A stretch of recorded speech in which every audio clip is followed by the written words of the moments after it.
Okay, तो आज हम भगवत गीता के पहले अध्याय के चौथे श्लोक का रिसाइटेशन करेंगे और इसको फिर समझने का प्रयास करेंगे। तो आप सभी मेरे पीछे रिपीट कर सकते हैं।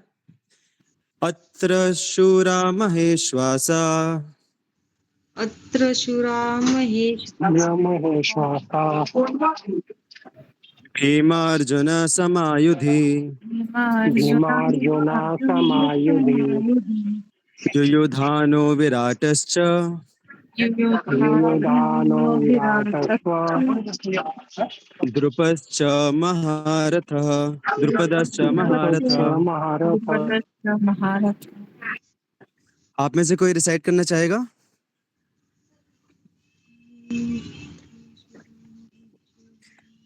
Okay, so we'll go ahead.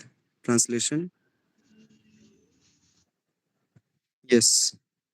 Please read the translation. प्रभु जी मैं बाहर हूँ, आप किसी से रीड करवा सकते हैं? Yes, yes. कौन पढ़ सकता है? You can raise your hand. Who can read the translation? Yes, please. एक second. Translation.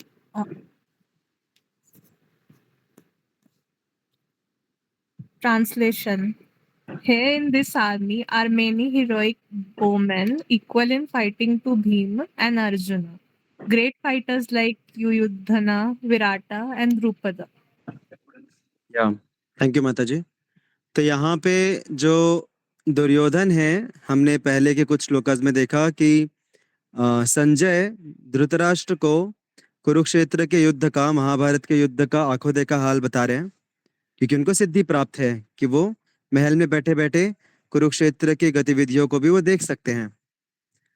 तो उन्होंने बताया कि युद्ध भूमि में युद्ध शुरू होने से पहले जो दुर्योधन है वो जाते हैं द्रोणाचार्य के पास, अपने गुरु के पास, और उनसे जाके बोलते हैं, उनको अपना विपक्ष जो है, जो पांडव सेना है, उसके बारे में वो थोड़ा सा यहाँ पे वर्णन कर रहे हैं द्रोणाचार्य को।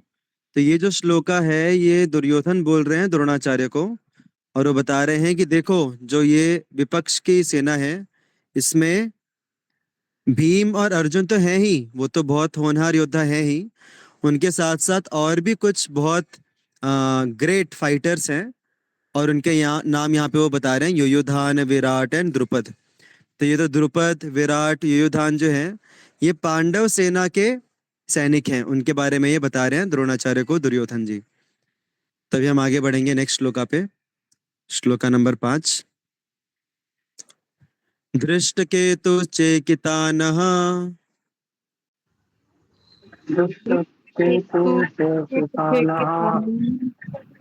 काशीराजश्च वीर्यवान् काशीराजस्व वीर्यवान् पुरुजित् कुन्तिभोजश्च पुरुजित्कुन्ति भोजस्व शैब्यश्च नरपुङ्गवः।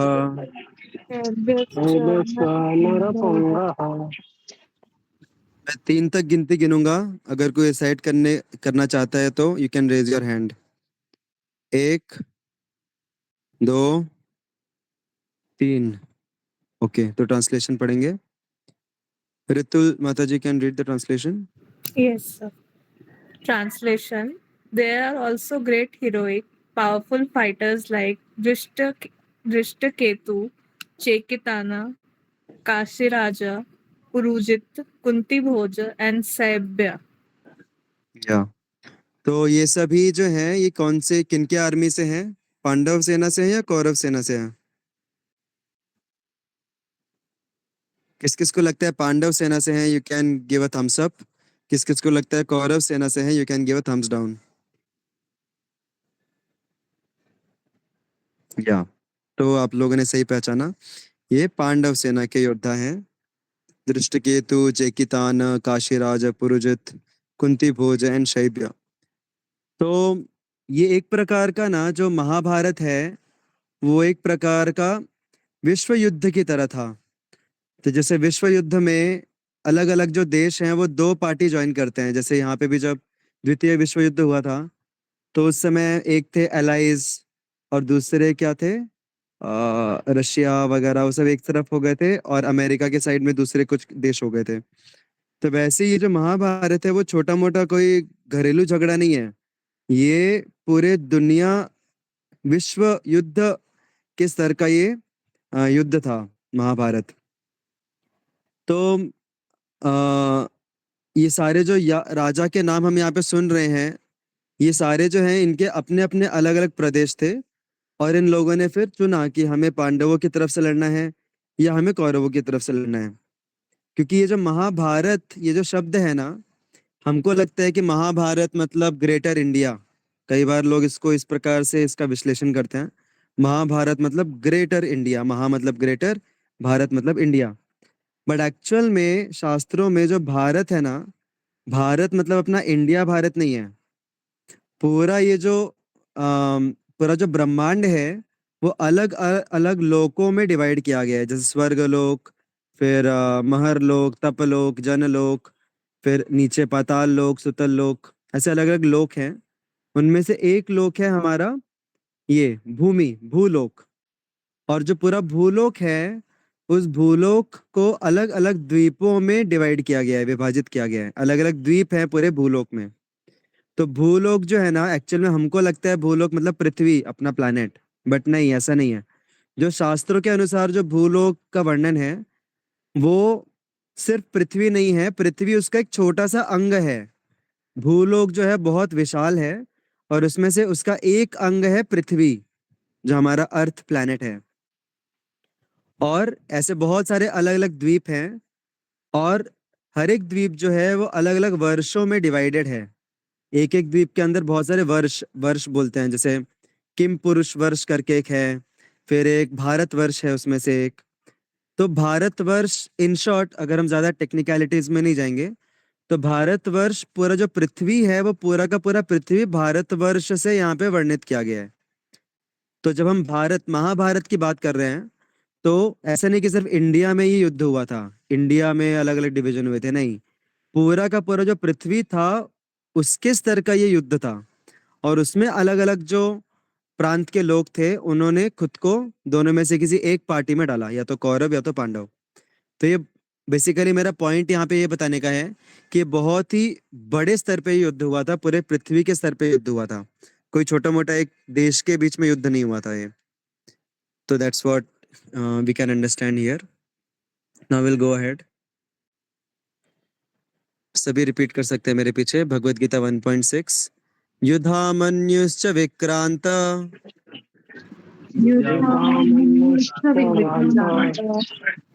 उत्तमौजश्च वीर्यवान् सौभद्रो द्रौपदेयाश्च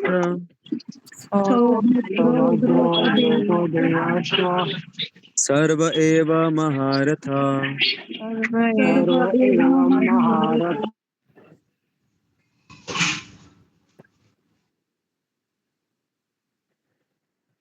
पढ़िए माता जी। Yes. There are the mighty Yudhamanyu, the very powerful Uttamauja, the son of Subhadra and the sons of Draupadi. All these warriors are great chariot fighters. या सो यहाँ पे जो दुर्योधन है वो अपने अपोजिट आर्मी को नाप रहे हैं। जैसे बोला जाता है ना कि हमें हमेशा हमारे जो दुश्मन है उनके बारे में अच्छा खासा जानकारी होना चाहिए। There is a proverb also, but मुझे याद नहीं आ रहा। We should know the strength and weakness of our enemies. तो वही स्ट्रेंथ और वीकनेस यहाँ पे दुर्योधन बता रहे हैं द्रोणाचार्य को। द्रोणाचार्य उनके कमांडर इन चीफ थे, मतलब पूरी जो आर्मी थी उनकी सेना थी उसके मुख्य कमांडर थे द्रोणाचार्य। तो इसीलिए वो उनको पूरा उनको थोड़ा सा बेसिकली इंस्टिगेट कर रहे हैं। थोड़ा सा हिंदी में क्या बोलेंगे, थोड़ा सा उनको उत्तेजित कर रहे हैं ये सब नाम बोल बोल के कि देखो ये है वो है ये भी है।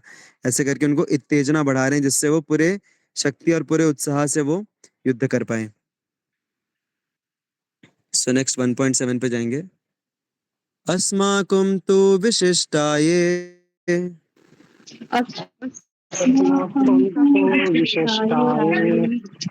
निबोध द्विजोत्तमा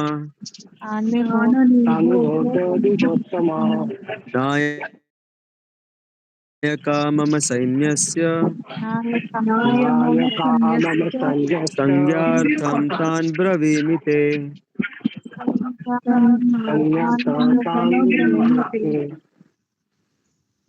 But for your information, O best of the Brahmanas, let me tell you about the captains who are specially qualified to lead my military force. तो यहाँ पे वो अपनी सेना, अपना जो स्ट्रेंथ है उसके बारे में अभी वो वर्णन करेंगे दुर्योधन। 1.8 भवान् भीष्मश्च कर्णश्च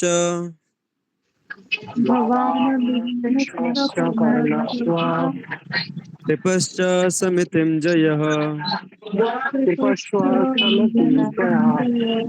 Ashwatthama विकर्णश्च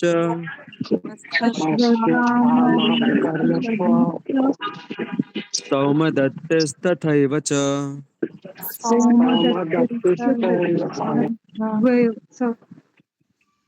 There are personalities like you, Bhisma, Karna, Kripa, Ashwathama, Vikarna, and the son of Somadatta called Bhurishava, who are always victorious in battle. यहाँ पे जो बड़े बड़े उनके योद्धा थे उनके आर्मी के, उनमें से एक्चुअल में देखा जाए तो जो भीष्म है ना, वो सबसे ज्यादा शक्तिशाली थे। सबसे ज्यादा जो उनका स्ट्रेंथ था कौरव सेना का, दैट वाज भीष्म देव। लेकिन फिर भी उनसे पहले दुर्योधन नाम दे रहे हैं उनका, द्रोणाचार्य का, भवान। मतलब शुरुआत कर रहे हैं कि देखो हमारे सेना में इतने होनहार योद्धा हैं, जैसे कि आप, फिर भीष्मदेव, फिर कृपा, कर्ण एंड ऑल दैट। तो ये थोड़ा सा उनका डिप्लोमेटिक साइड हमें देखने को मिल रहा है। थोड़ा सा क्या बोलते हैं उसको, अम, मस्का, हमारे कॉमन टर्म से क्या बोलते हैं, मस्का पॉलिश करना। तो दैट ही इज डूइंग, शुरुआत कर रहे हैं आपके कि आप इतने पावरफुल हैं, और फिर भीष्मदेव आते हैं उनके बाद में। बट एक्चुअल रियलिटी वाज कि सबसे पावरफुल जो थे वो भीष्मदेव थे पूरे कौरव डायनेस्टी में। अन्ये च बहवः शूरा मदर्थे त्यक्तजीविता नानाशस्त्रप्रहरणा सर्वे युद्धविशारदा।